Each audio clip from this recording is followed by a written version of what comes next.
show today. Thank you. Thank you for being with us. And would you please acquaint our viewers of your experience and record in the Israeli Foreign Ministry? For about 10 years, I was head of a Middle East research unit in the Israeli civil service.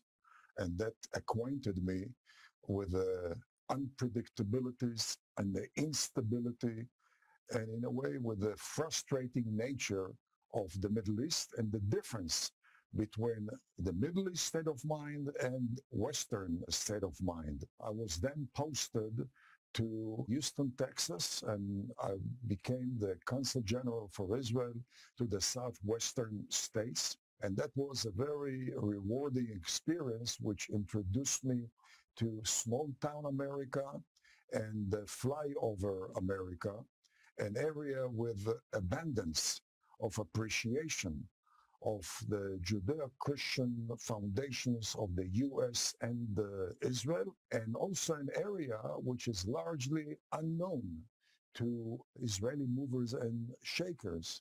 Then I was posted to the embassy in Washington with the rank of an ambassador.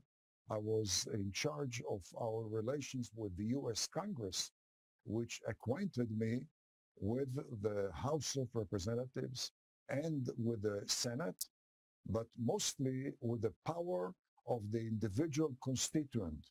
When you walk in the corridors of Congress, you can hear what I call the battle cry of the American voter.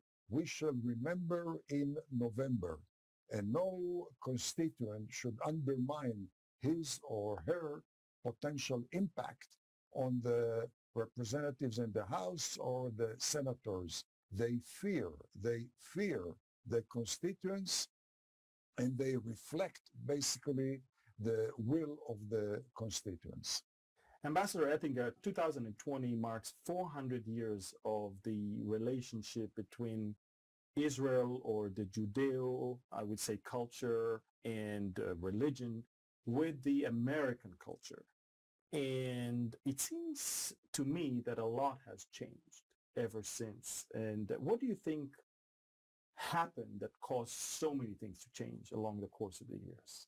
Well, there's no doubt that the U.S. population has gone through very, I would say, massive and dramatic demographic changes, which have caused also ideological changes and cultural changes throughout the U.S., mostly in the big cities, less so in small town America, but there has definitely been a departure from the early pilgrims and the founding fathers' values, which formed the number one power in the world, the USA, and the current minimization of regard for those values. If we go back 400 years, in fact, in November 2020, it will be exactly 400 years. Where do you start counted from? Because America is not 400 years old.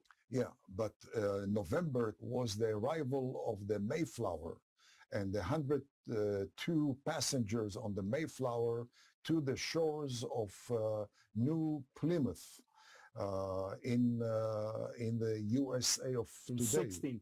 1620. And the 102 passengers, they in fact consider themselves to be the modern day chosen people. They regarded Britain as the modern day Egypt. They considered the sail through the Atlantic, 7-8 week sail, as the modern day parting of the sea.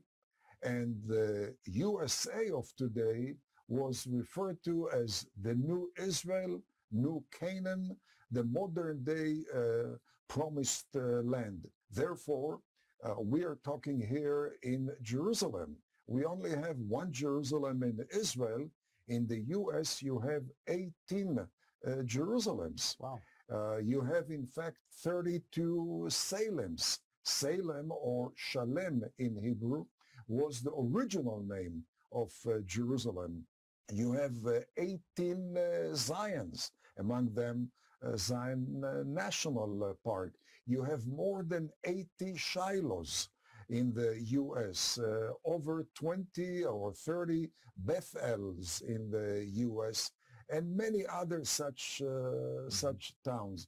That also gave rise to the prominence of the legacy of Moses in the formation of the worldview of the early pilgrims, then the founding fathers, then the formation of the American Constitution, the American political system, the American system of justice, and therefore in the U.S. Supreme Court, you have about 7 statues and engravements of Moses and the Ten Commandments. In the House of Representatives, in front or across from the Speaker of the House, there is the bust of the head of Moses. Now, he's not the only one. There are 23 such busts around the chamber. Those are the major lawgivers in human history, but Moses is at the center. Moses stares at the Speaker of the House, and Moses' bust is the only one who looks straight. All the other 22 are in profile. When I first noticed that, I asked the curator of the Capitol building, why is this bust different than all other busts? And the response was very interesting. Aren't you a Jew from Israel? Don't you know that Moses is the foundation of human law and all the rest are the derivatives? Therefore, the foundation stares at the speaker and the derivatives are in profile. They stare at the foundation. And by the way, we have, or Americans have, over 200 statues or monuments of the Ten Commandments throughout the USA. One of them on the ground of the Texas State Capitol in Austin, Texas. Another one on the ground of the Arkansas State Capitol in Little Rock. Another one in Oklahoma City, and many other such sites. So obviously, the immigration of those newcomers into the newfound territory, literally brought the Judeo-Christian belief into a new level. It's a combination of American and Jewish culture. Although they are not trying to be, the Americans are not trying to be Jewish, they are valuing the Jewish heritage. In your time as ambassador to Washington, what stood out to you the most regarding the Israeli-American relationship at the time? Well, first of all, to make clear, I was not the ambassador to the U.S. I was an ambassador at the embassy in charge of congressional relations. When I was in Washington, it was pretty rough sail for the Israeli boat in the States. That was the time of President Bush Sr. and Secretary of State Jim Baker. Both were not among Israel's best friends in the history of U.S.-Israel relations. However, the most revealing reality at that time was the power of Congress. While the relations between the American and Israeli administrations were very, very rocky, very unfriendly, still cooperation between the two countries expanded to an all-time high degree. And that was primarily because of congressional initiatives, House and Senate initiatives. And that's when I personally learned the unique feature of the American political system, which centers around the constituent and their representatives. And the power of the House members and the senators is best described by the power of the purse. The administration at that time wanted to punish then Prime Minister Shamir of Israel on numerous occasions, but it was Capitol Hill, the House and Senate, that stood by Israel. And not only because the friendship towards Israel, but because of the realization that the cooperation between U.S. and Israel is a two-way street benefiting the USA. I remember one particular clash between the administration and the legislature when the administration opposed certain amendments to the Defense Appropriations Bill, amendments which expanded defense cooperation between U.S. and Israel. And the chief appropriator told the administration very bluntly, according to the Constitution, I supervise you. You do not supervise me. Legislature prevailed, and the administration had to take a step back. Amazing. That's fascinating. You just mentioned the fact that it's a two-way street, this whole Israel-America relationship. Now, most of our viewers are what we call evangelical Christians, and many of them are from the United States. Many others are from all over the world.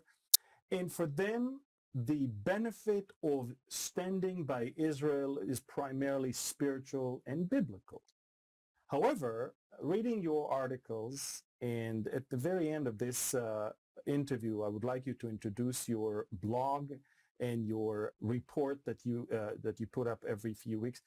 In your articles, I read something very fascinating, and that is, it's not just a spiritual blessing to America to support and help and aid Israel every year. We're talking about $3 billion, to the best of my knowledge. 3.8. 3.8, close to $4 billion a year of an annual aid to Israel. How do you see America benefiting from it? Well, former Chief of Air Force Intelligence, General George Keegan, praised cooperation with Israel, claiming that the U.S. could not procure the value and the scope of intelligence derived from Israel as far as the capabilities of Russian-made military systems, as far as counter-terrorism intelligence, as far as saving American lives. The U.S. could not procure such intelligence with less than 5 CIAs. The budget of the CIA, to the best of my knowledge, is about $15 billion annually. So let's assume that General George Keegan exaggerated, and Israel does not contribute the value of 5 CIAs, maybe only 2 CIAs, maybe only 1 CIA. It's already almost 5 times the value of what is called erroneously foreign aid to Israel. Obviously, we in Israel are grateful for the $3.8 billion in terms of American military systems. But let's be very, very clear. This is an American investment in Israel, not a handout to Israel. And the question is, does that annual investment in Israel produce any added value, and to what extent? So again, according to George Keegan, this is about 450, 500% annual rate of return. I don't know of any American investment overseas which produces such annual rate of return. But you can go one step further. The U.S. today employs F-15 and F-16 in Afghanistan and Iraq. Israel was the first one to use F-15 in combat missions. And again, Israel was and is grateful to the U.S. to be able to receive from the U.S. those F-15s. But Israel has been all along a cost-effective, battle-tested laboratory for the American defense industries and American armed services. Today, the U.S. flies a highly improved F-15, primarily because of the Israeli laboratory. For 10 years, Israel employed every single day the F-15 and the F-16s under battle conditions. The U.S. did not use that F-15 and the F-16 during those 10 years, but in the 11th year, the U.S. first time used that F-15, it was enriched by modifications, complement of the Israeli laboratory. To give you a specific example, there is an Israeli team on location in the Missouri plant, which manufactures the F-15, and the Fort Worth, Texas plant, which manufactures the F-16 and the F-35. Every single day, the Israeli Air Force shares with the manufacturers through the Israeli team lessons learned as far as operations, as far as maintenance, as far as repairs. Those lessons are integrated as upgrades into the next generation of the plane. One of the managers of the plant in Fort Worth, Texas, told me that those upgrades worth for the manufacturers somewhere around what he termed mega billion-dollar bonanza. Not only is it a mega billion-dollar bonanza, it saves the manufacturer anywhere between 10 and 15 years of research and development. It enhances the competitiveness of the defense industries in the global competition. Therefore, it increases American exports. It expands the employment base of the American defense industry. Now, Israel uses 100 or well above 100 American military system. Each one we employ under battle conditions. Each one we improve by sharing with the manufacturer our lessons for simple reason. Israel wants next time to get a better product from the American, and it's a two-way street. Israel benefits and the U.S. benefits. The late General Alexander Haig, who was Supreme Commander of NATO and later on the U.S. Secretary of State, was one of the more enthusiastic supporters of enhanced cooperation between the U.S. and Israel. And when he was asked, how come you're so hot about Israel? His response was, because Israel is the largest American aircraft carrier, which does not require a single American on board, which is deployed in a most critical region for U.S. interests between Europe and Asia and Africa, between the Mediterranean, the Red Sea, and the Indian Ocean. And if there were not Israel in the Middle East, then the U.S. would have to deploy few more real aircraft carriers to this region, few more ground divisions to this region, all of which would have cost the American taxpayer anywhere between $15 and $20 billion annually. That's all is spared by one Jewish state in the Western Middle East. And I have litany of other examples. Just to give you one such example, I visited Birmingham, Alabama. And my first meeting was with the president of one of the campuses in the Birmingham area, who happened to be a former commandant of the U.S. Marine Corps. And we spoke about Iran and Iraq and U.S.-Israel relations. And then I asked him if he had any direct contact with the Israeli Defense Forces. And he said, absolutely. He said, he fought in the first Gulf War. And the way he told me, the way he fought Soviet tanks operated by Saddam was to study the way Israel fought Soviet tanks operated by the Egyptians in the Sinai Peninsula. And then he added that he was one of the guys devising battle tactics for the U.S. Armed Forces, and that's done mostly in Fort Leavenworth, Kansas, the intellectual mecca, so to speak, of the U.S. Armed Forces. And then he asked me rhetorically, how do you think, Yoram, we formulate battle tactics in Fort Leavenworth, Kansas, if not in accordance with the Israeli battle experience? Wow, what a fascinating topic. It seems like even with the F-35, there's another wave of improvement based on the Israeli. And much more beneficial to the U.S. because the F-35 is much more expensive and much more sophisticated. And again, Israel is the first country to employ the F-35 under battle conditions, which leads me, with your permission, to another example. I gave a talk to Dallas, by the way. It was a Christian conference in Dallas. And at the end, people came over with their feedback, and one of them introduced himself, a retired combat pilot from the U.S. Air Force.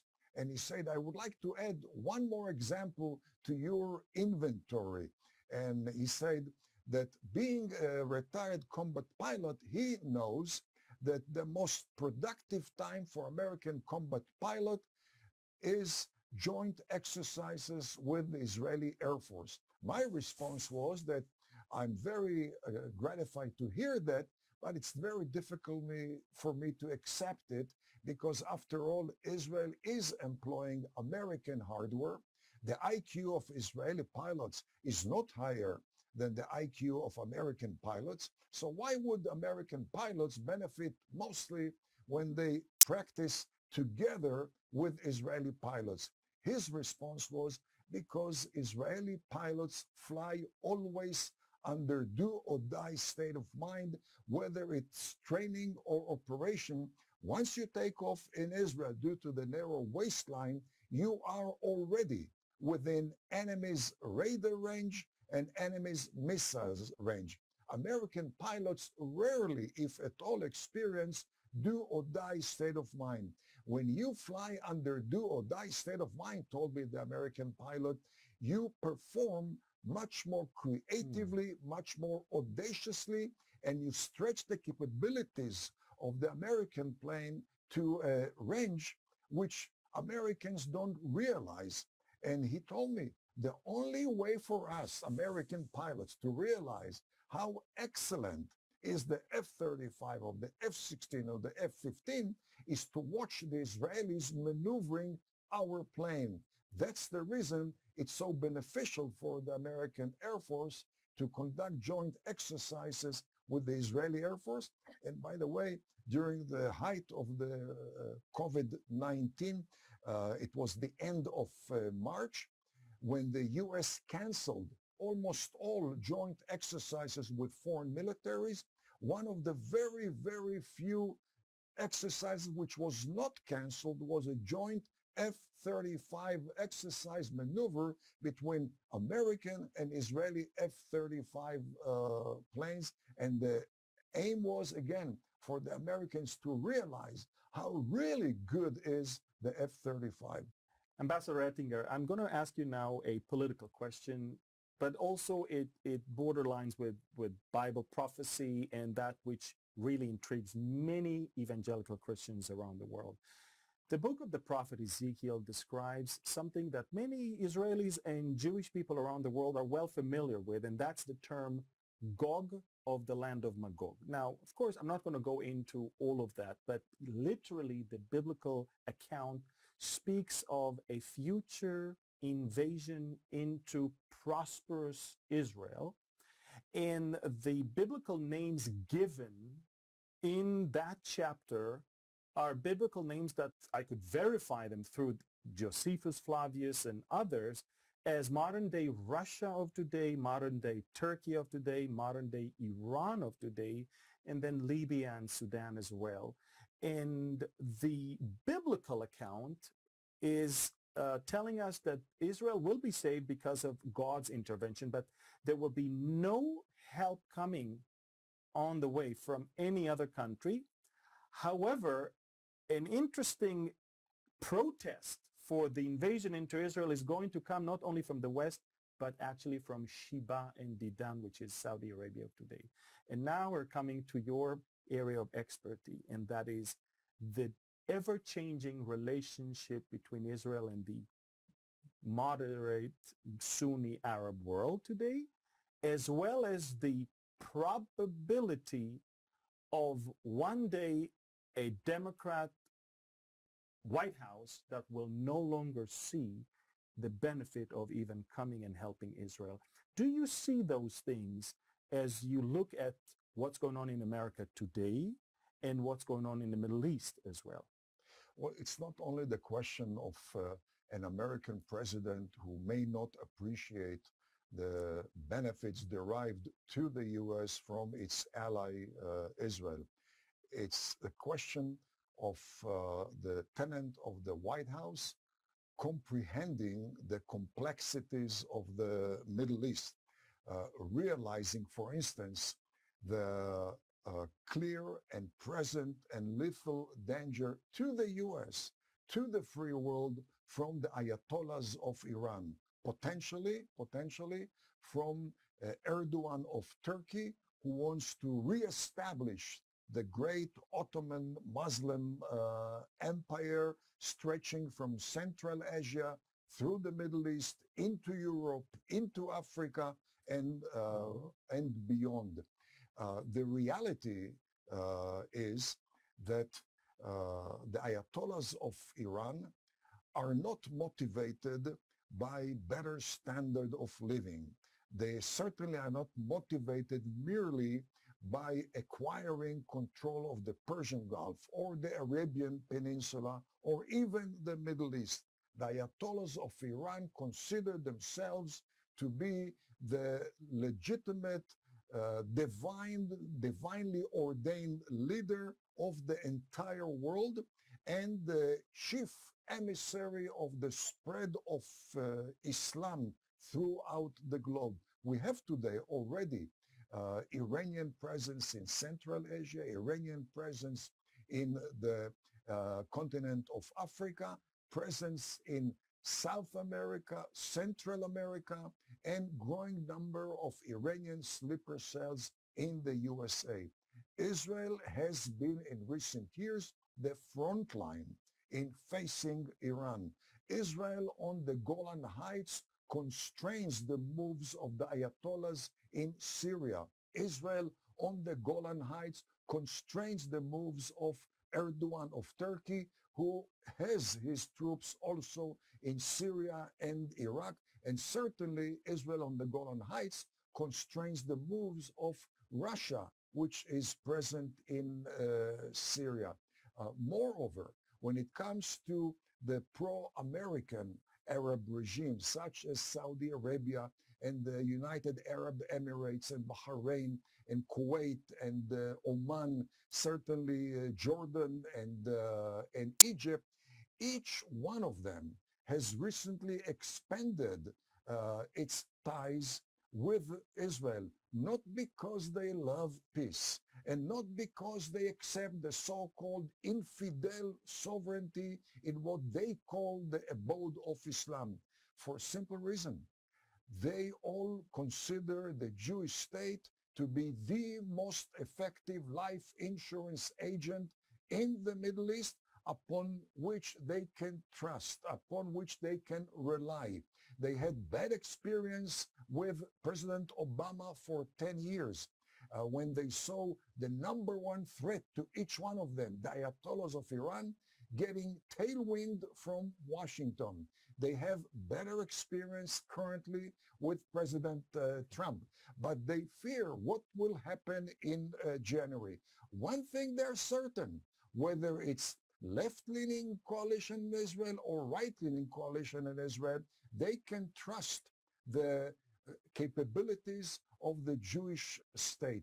And they do that because Israel is the best defense line, for instance, of the Hashemite regime in Jordan.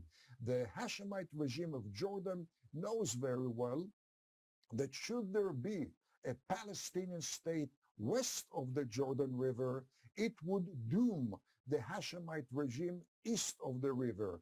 And any alternative to the Hashemite regime in Jordan would be either worse or worst or devilish as far as stability in the region, as far as the interest of the U.S. and Western democracies.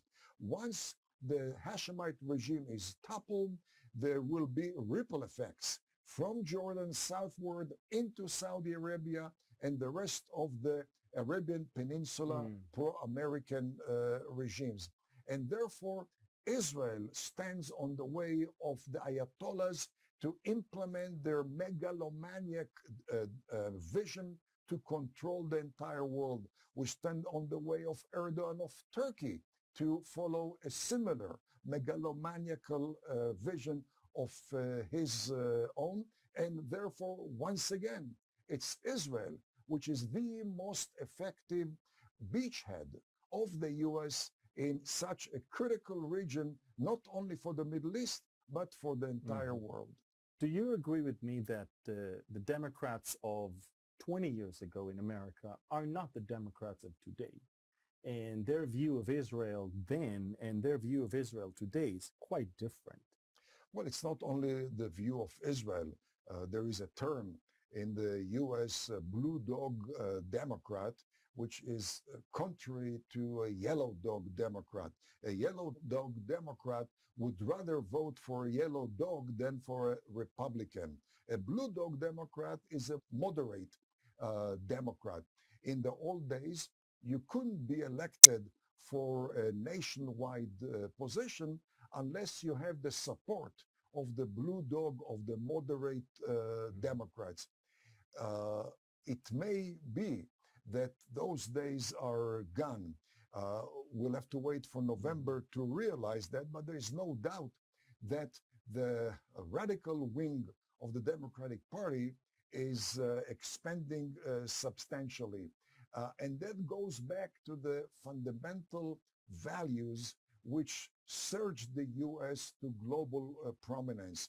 The current population which votes for Democratic Party is less connected to the values of the early pilgrims and the founding fathers, such values as patriotism, such values as in God we trust, faith, such values as the values driven by the Ten Commandments, by the Bible as a whole, the Old Testament and the New Testament. Increasingly, we see people detached from those values. Detachment from those values departs one from the legacy again of the early pilgrims and the founding fathers. The very wise founding fathers clarified that while there should be a separation between state and church, there must not be separation between religion and society. They understood that to separate society from religion denies society of very, very positive core values which determine personal and communal and national relationship, coalescing type of precepts of society. Today, sadly, we see decline of those values. You can see it, by the way, and you know probably better than I do, attendance of Americans in churches. It's about 30% attendance during Sunday services, which is still dramatically higher than Europe, but it's declining. Less and less young Americans attend church. We see today on the streets in big cities in America, defacing core monuments, defacing American history, disregard for American history. You disregard your past, you basically forsake your future, because the only responsible way to confront the future, to advance in the future, is by relying on, by studying your past. And the American past and core element has been Judeo-Christian values. Amen to that. Let's move a little bit to the Israeli-Palestinian track.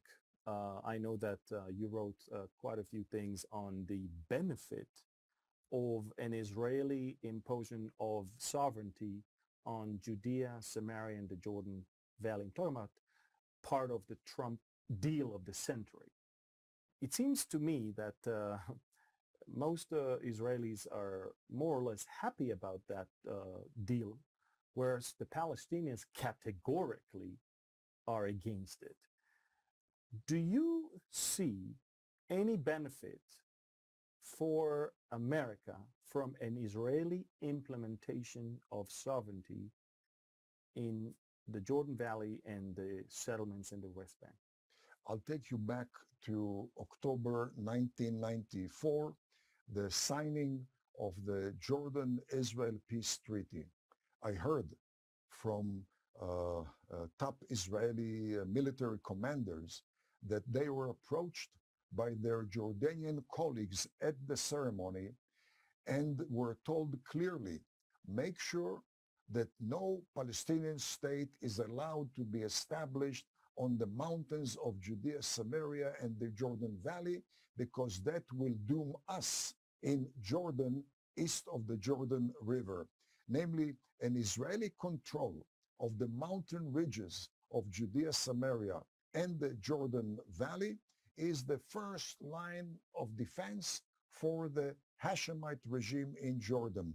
Obviously, it's critical for Israel's survival as well, because if you deny Israel control of the mountains of Judea, Samaria, you revert Israel back to the narrow sliver between the mountains of Judea, Samaria, and the Mediterranean. Mm-hmm. That's an 8 to 15 mile sliver in the raging, unpredictable, intolerant, violent, tenuous, frustrating Middle East.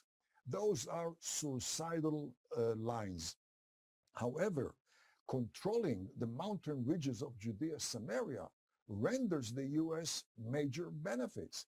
The mountain ridges of Judea, Samaria, and the Golan Heights are two paramount national security, topographic, geographic elements in the Middle East. Back in 1970, when pro-Soviet Syria invaded pro-U.S. Jordan, U.S. was bogged down in Cambodia, Vietnam, Laos, could not stretch a hand and help their ally, Jordan. The American president then, Nixon, called Israeli Prime Minister Golda Meir, laid out the reality, and within 48 hours, Israel deployed its forces to the trilateral border of Israel, Syria, and Jordan, which is the Golan Heights. Within 24 hours, the Syrian forces retreated back to Syria without exchanging a single bullet with the Israeli Defense Forces. It was the posture of deterrence of Israel on the Golan Heights, on the mountains of Judea, Samaria, which did that job. You take away Israel from those two highly important topographic, geographic, Golan Heights and Judea and Samaria mountains, and you expose every single pro-American Arab regime to the wrath of the Ayatollahs, to the wrath of ISIS, to the wrath of the Muslim Brotherhood, and you are ahead towards causing an avalanche of anti-American evolution in the Middle East. Israel, on top of those mountains, serves America's interests, serves the interest of Americans' allies in the Arab world, and obviously serves the interest of Israel. But maybe most importantly, the mountain ridges of Judea and Samaria are in fact the cradle of Jewish history, the cradle of Judaism, the cradle of Jewish culture, the cradle of Jewish history. And how can any people forsake or retreat from the cradle of its history and still expect to survive in the future?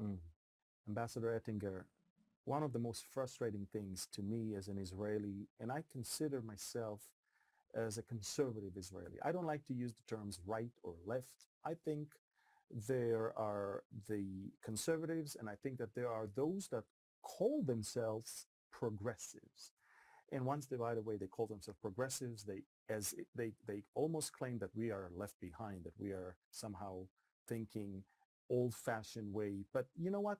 I'm not offended by that claim that I think the old-fashioned way, because unfortunately, I can say many of the new things that are being offered on the table are disastrous. Now let's try and unlock something that I've been sensing and watching and witnessing from a very young age. I've read the book written by President Harry Truman. It's his memoirs.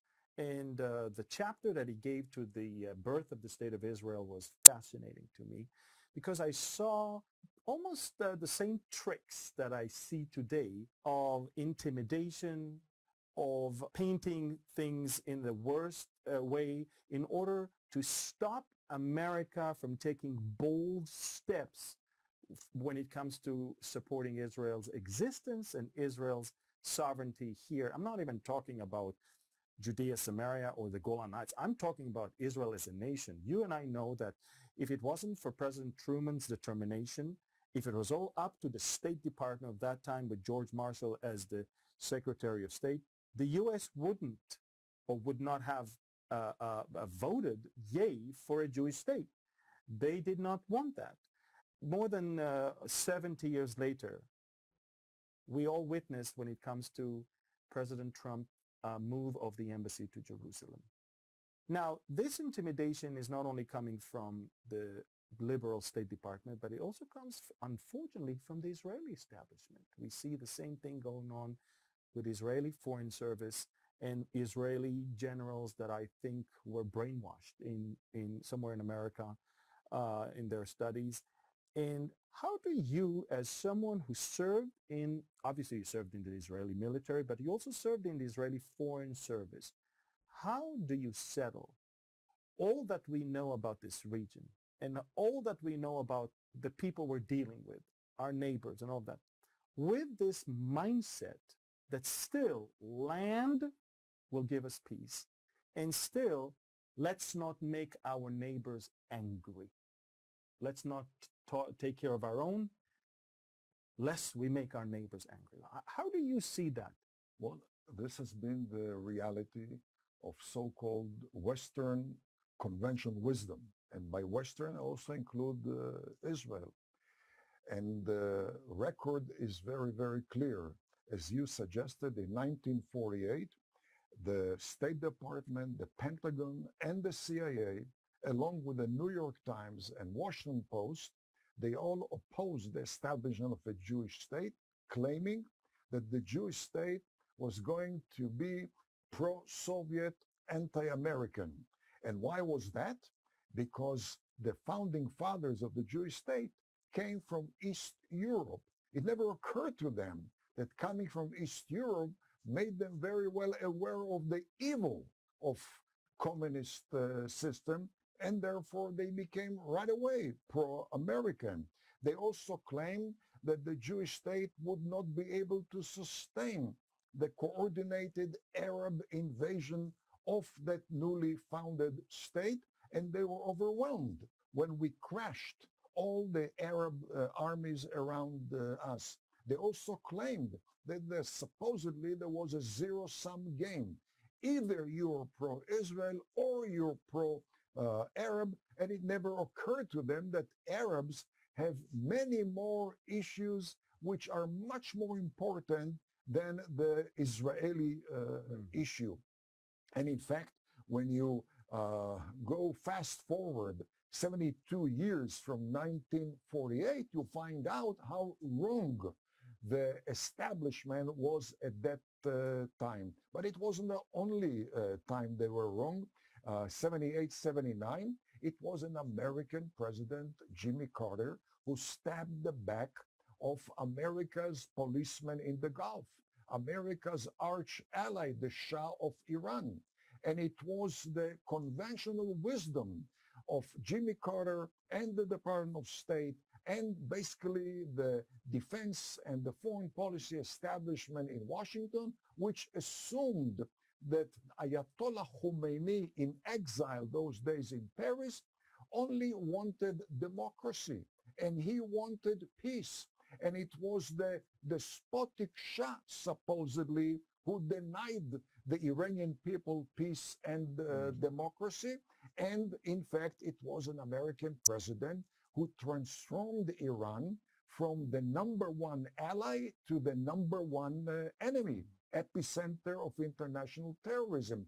You move fast forward to the Iran-Iraq war. Iran-Iraq war planted the misperception that the enemy of my enemy is my friend. Namely, Saddam Hussein considers Iran to be his enemy, and therefore supposedly Saddam Hussein is a friend of the US.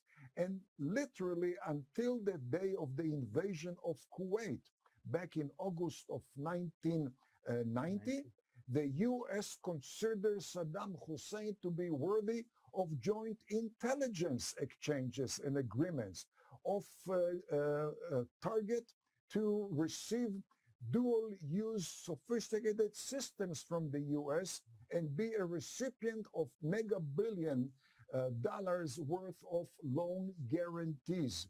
And it was the invasion of Kuwait which crashed this conventional wisdom.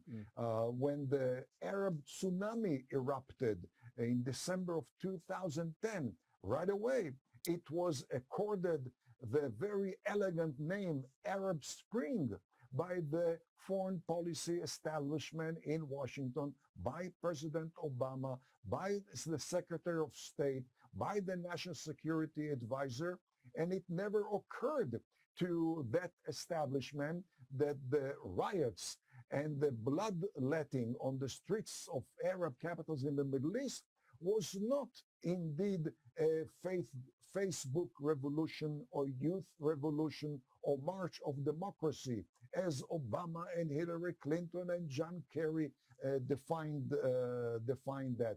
And then also came the case of Israel and signing the Oslo Accord with the Palestinians, with the PLO.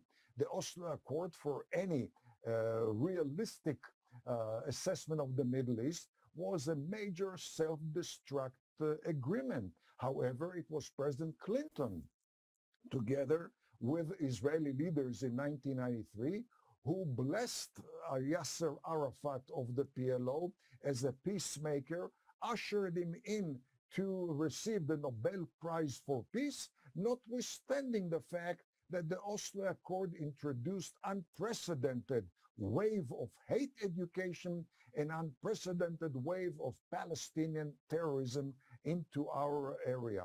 The reason for that gap between Western establishment misperception on the one hand and Middle East reality on the other hand is the huge difference between the Middle Eastern culture and the Middle Eastern and the Western culture. In the West, there is a tendency to accord heavy weight to Arab talk. You hear frequently from Western leaders, we visited Arab capitals and we hear everywhere Palestinian issue, Palestinian issue, Palestinian issue. But that's the talk. Do you examine also the Arab walk, which is exactly 180 from that talk? And obviously, it's much easier to rely on talk rather than spend time and thoughts and assessments on analyzing the Arab walk. When it comes to Arab walk, no Arab country wants a Palestinian state. No Arab country has ever shed a drop of blood for Palestinians. Arab countries have given petty type of contributions, financial contributions to the Palestinian cause. And there is a reason for that. The reason is that the Arabs perceive Palestinians to be the role model of inter-Arab treachery and inter-Arab terrorism and subversion. In 1955, Arafat and Mahmoud Abbas, the leaders of the Palestinians, had to run away from Egypt for subversion and terrorism. They were involved with the Muslim Brotherhood in Egypt. Syria opened its doors, but by 1966, the Palestinians could not control themselves, and they launched a wave of terrorism inside Syria. They had to run away from Syria to Jordan. Jordan allowed them to operate terrorism against Israel for 2 years. But by 1970, they felt strong enough to try and topple the Hashemite regime in Jordan, which yielded a civil war in Jordan, and they had to run away to Lebanon. For 5 years, 1970, 1975, they plundered southern Lebanon. They felt strong enough to challenge the central regime in Beirut, which caused a series of civil wars inside Lebanon. And then came 1990, Saddam Hussein's invasion of Kuwait. Kuwait, by that time, was the most generous Arab country towards the Palestinians. They absorbed 400,000 Palestinians, second only to Jordan as far as Palestinian population in an Arab country. They allowed them to ascend to top administrative, financial, business positions. They levied 5% excise tax on any Palestinian earning and transferred it to the stashed accounts of Arafat and Mahmoud Abbas throughout the world. But it was that most generous Arab host which was stabbed in its back by the Palestinians, who collaborated with Saddam's invasion of Kuwait, which was the reason for Sheikh Sabah of Kuwait, upon reasserting himself, complement of American blood and American finances, the first thing he did was expelling almost all Palestinians from Kuwait. And the question which I always pose to Americans and Israelis who adhere to this universalism type of state of mind, why don't you study the Arab conduct towards Palestinians? Why do you rely so much on the Arab talk rather than examine the Arab walk? In the Middle East, there is a saying, on words one does not pay custom. Why not use it? Moreover, in the Middle East, which is conducted mostly in accordance with the fundamentals of Islam, there is even a commandment to use misleading, dissimulation type of language, taqiyya, in order to mislead and overcome the so-called infidel. That type of rhetoric does not obligate you as a Muslim. It's a tactic in the war against the infidel. And we can ask ourselves, how many times have we heard the term peace uttered by Arabs? And how many times have they violated it? Not mostly vis-a-vis Israel, but mostly in their own internal Arab wars. And I think we would benefit greatly if we would study the Arab conduct towards themselves and towards Palestinians rather than rely on Arab rhetoric as our own pillar of fire. This has been one of the most fascinating and interesting interview that I had here because, you know, you give so much wisdom that comes from personal experience, not just a study guide from somewhere. I would like to conclude this interview with your opinion on the future of the Israeli-American relationship as we approach the November elections in the United States and as we watch what is going on in the streets of some of the major cities in America today and the growing anti-Semitism that is accompanying Black Lives Matter's agenda, Antifa's agenda, the embrace of these organizations of the Palestinian narrative on one hand, and of course on the other hand to see a representative such as Ilhan Omar and Rashida Tlaib that are are not even hiding their anti-Israeli policies. How do you see the future of the Israeli-American relationship in light of all that I just described? The future of the bilateral relations must be a derivative of past relations, learning how to avoid mistakes and learning how to improve ourselves. When we watch past performance, there is an obvious conclusion. There is a unique synergy between the American and the Israeli societies. And that unique synergy is a derivative of the fundamentals of both societies, going back again to Judeo-Christian values. One needs, in my mind, to revive those values, to strengthen those values, both in the U.S. as well as in Israel. We have here two societies that are based on faith. There are certain differences in faith, but there's no difference in the realization of the centrality of faith, in the centrality of the belief in God. In fact, the reality of the American federal system is a derivative of the Old Testament, which has taught us that there is only one king, God, and no human being should be a king over other human being. The early pilgrims, the founding fathers, took it from the judge Gideon and from the prophet Samuel. We need to make sure that the defiance of odds, which has characterized the American society and the Israeli societies, remain as such. And again, defiance of odds is a lesson which we learn from old ancient Jewish history. The 40 years in the desert was one major defiance of odds, again, guided by faith, guided by the belief in God. At the same time, we should also pay attention of Americans mostly, but also Israelis, as far as the very tangible benefits.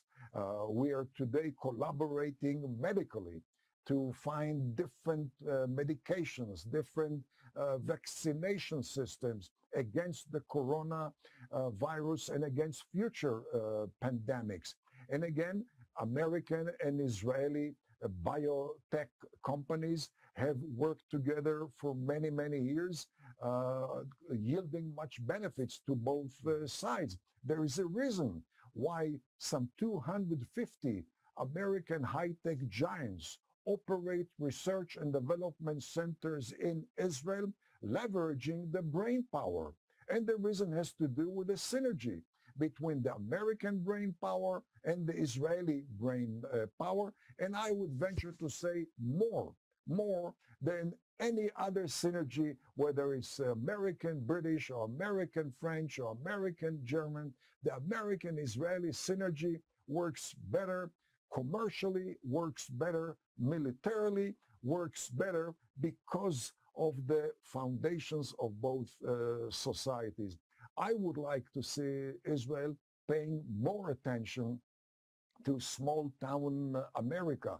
Small-town America has unique political power inside America, and small-town America has an abundance of pro-Israel, pro-Judeo-Christian sentiments. But again, sadly, most Israeli movers and shakers are acquainted with New York and Los Angeles and Chicago, maybe even Houston and Dallas and Atlanta and Miami, but not with small-town America, not with Nacogdoches, Texas, and not with Boaz or Dothan, Alabama. But that's where, in my mind, the core power of America exists, and certainly the core engine behind the special America-Israel ties.